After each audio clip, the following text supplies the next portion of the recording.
Are you ready to create a life you crave? Let's spin that doom loop of negativity into an upward success cycle and start living lucky. Morning. I'm Jana. I'm Jason. And we are living lucky. I know you are too, because you're here today. Right? Having coffee with us. That's a fact. Thank Actually, you so much for joining us. Are we the luckier ones though? It's a communal luck thing. There's luck all around us, right? Please Luck say is hello. everywhere. You get to hear a song from Jason. That's right. That's always a lucky moment. Please say hello. We want to connect with you. We're talking about movement, activity, exercise. Oh, that kind of movement. I like it. I told y'all yesterday that Jason and I had a dance lesson. First of all, did you have fun? I really did. Yes. I was nervous. It's a lot to take in. I know. And it's a little weird. It's ballroom dancing. So we're actually partnered up and we have to like do this frame and I'm sitting. Strong frame. And he's standing. So we're on the dance. Duh. We're on the dance floor doing the foxtrot and the Roomba. Those were the two dances we learned yesterday. That's not vacuuming. It's rumba. Why? Oh, Ramba. it is. Ramba. I don't know. We need to do a little research on our dances. Doing the Roomba. Do you know one time I was at a wedding reception and a little person came over and asked me to dance. Awesome. And I felt a little like I don't partner dance with anyone. I really don't. But like immediately don't. It probably was like, oh, somebody my size. My height. Right. It was my height. Like immediately you're like, cool. But then you're like, wait a minute. And that's what I'm getting at is that you are 6 foot something. Right. And so me sitting, it was like, okay, this is really bizarre. Cause I was at a different level. Yeah. And anyway, I kind of felt a little awkward on the dance floor. I'm going to just be real. Plus, you're kind of pushing me around. I live awkward on the dance floor. No, you looked great. But that's internally, I feel awkward on the dance floor. But as we kind of got into it, and I was affirmed. So having a great instructor, having the right people around, it made me feel better, made me feel more excited, and made me feel like, hey, I can do this. Okay, well, here's what I want to get to today, is that I listen a lot to Mind Valley, and I'm listening to this Happiness Quest right now, and they were talking about exercise. And here was the mind shift that I learned, and I want to share it with all of you, is that many times people say to us, exercise is like an antidepressant, right? We've heard our whole life that exercise is good for us. In fact, it's almost to the point where it goes in one ear and out the other. And it increases your dopamine. Yeah, there's so many benefits to exercise, right? That we almost kind of roll our eyes and go, okay, bye. Thanks for the news. And the statistics this morning that I heard, 3 30-minute sessions of exercise in 1 week is like taking an antidepressant. And then here was the reframe for me. If you don't exercise, because for us, just that one little dance lesson yesterday, there were so many benefits that came from just that 40-minute dance lesson. And it was new? It was new. It was exciting. It was fun. We met people. We had connection. Definitely new muscles. We learned things. We had muscle activity. We were laughing. We were touching. We got out of the house. There were just so many benefits that just rippled from that one little dance lesson. So here's my reframe. If you do not have exercise, it's like taking a depressant. It's like starting your day with a depressant.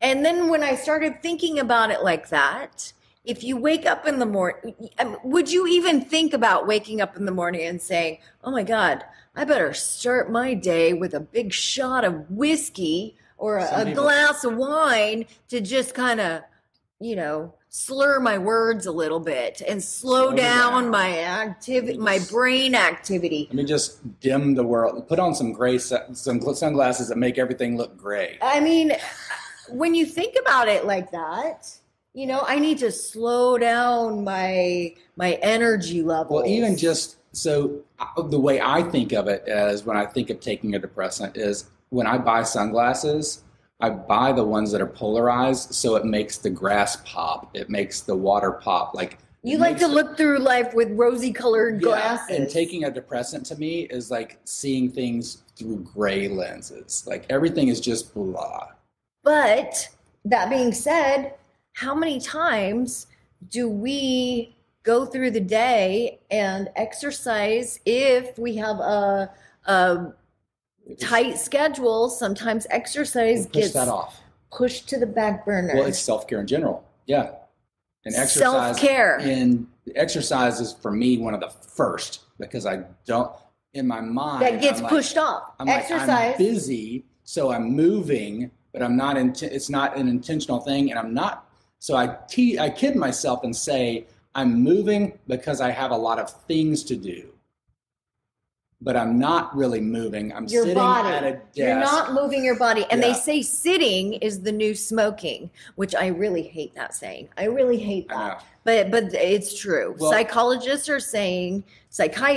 are saying that sitting is the new smoking. And we are all doing it. We are all sitting in front of our computers. And we are all sitting in front of TV, we're sitting in our cars, we're sitting in traffic, we're sitting in our houses, we're sitting. In fact, if you ever go somewhere, they're like, where's a chair? I need to sit down. Right? Yeah.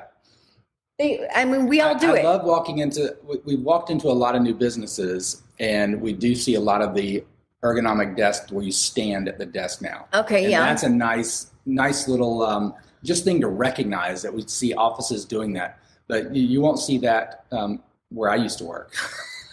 Okay, so Mindy is saying if you do not have exercise, it's like taking a depressant. Yes. That was my reframe. And 3 days of 30-minute exercise a week is like taking an antidepressant. Yes. I mean, when you think of it like drugs, not that we should be thinking of exercise like drugs, but we kind of are. Because look at our kids today, and how many kids have ADHD? How many kids have ADHD now? Tell me there's not a connection with kids not getting enough exercise. Getting enough exercise and getting outside to get that exercise. And so what do? We turn to prescription pills. So there is a connection between our health and drugs. And I also, in this quest this morning that I was doing, there were some other statistics, and I don't want to get them incorrect, but I do know that one of the statistics was that just a little bit of exercise will decrease your chance of getting dementia by 52%. Well, people that exercise more will live, the statistic says, like 6.5 years longer. I mean, so well, think about it. If you don't move it, you lose it. And this is a body, you're going to lose the body, organs. Think of it this way. You're not exercising for yourself. Think of it as I'm exercising for my grandkids. I'm exercising for those extra 6.5 years to watch my grandkids or my kids or my future generations, to help the planet, to help pour into others. I mean, there's so many other ways to think about it. Jason and I were talking this morning. I didn't mean to cut you off because I saw you starting to take a breath like you had something great to say. I was about to come out with a montage. But Jason and I were talking about this morning, and so many times we have fallen into this pattern of we don't like to exercise because it's gonna hurt. and we're already tired. Like we've exhausted our energy. We have convinced ourselves, like we've worked out mentally. Yes, and we've convinced ourselves that the type of exercise that we feel we need to do is going to hurt. But as we learned yesterday with our dance lesson, it was fun. It was fun, and I didn't even realize I'm a little sore this morning. I know tomorrow I will be more sore. And I actually didn't feel like I got a huge workout because I was really just being pushed around. I was sweaty around the floor on wheels, but still, I tried to do my best. So you have to keep a tight frame. You have to keep it tight. And she kept saying, look, and what's so funny is she kept saying, Jana, you're leading. I'm like, my feet aren't even touching the floor. Yeah, she likes to lead. My feet are not even touching the floor. How could I be leading? How could I be possibly Who's leading? the boss? But also when it comes to exercise, when subconsciously you feel like you want to exercise or you should exercise, these things like I know that it's good for my body and it's good for me, and I want to make the time for it. And then at the end of the day, you didn't make the time for it, or you didn't make the effort for it, then the guilt sets in. So there's a compounding effect to that depressant. So when that guilt or the shame or all these other things, so there's a compounding effect to everything in life. So we talk about everything's good in moderation. Well, there's a compounding effect to the not doing as well. So that being said, let's think of a couple action steps that we can take just to help us all. And one thing in my quest that I learned is to make things inconvenient for ourselves. And I know that sounds counterintuitive to our productivity, but we've all heard this before. Parking at the other end of the parking lot when you go to the grocery store. Taking the cart back. How many? That's so small. That's such a small thing. But and whatever you do, don't put it in the handicap parking spot. You can put it in the handicap spot because it makes it inconvenient for them. Actually, you can put it in the handicap parking spot because just put it in Jana's parking spot. I will be parking on the other end of the parking lot to get my exercise. That's what I'm gonna do. That's right. The stairs. There you go. That'll cause some exercise for me. That's right. No, but the other things were so small. They were saying, use a can opener instead of the electric can opener. They were saying every time you stand up, like do a couple squats in between. And do it slow. And just do it slowly. If you every time you stand up, just do it. Take 5 seconds to sit down, and 5 seconds to stand up. That's a game changer. If you're a person that stands up and sits down a lot. And just in between, every time you go to the bathroom, do a couple jumping jacks or breathe or, do some. I just sat in my chair and I started doing this, and I was like,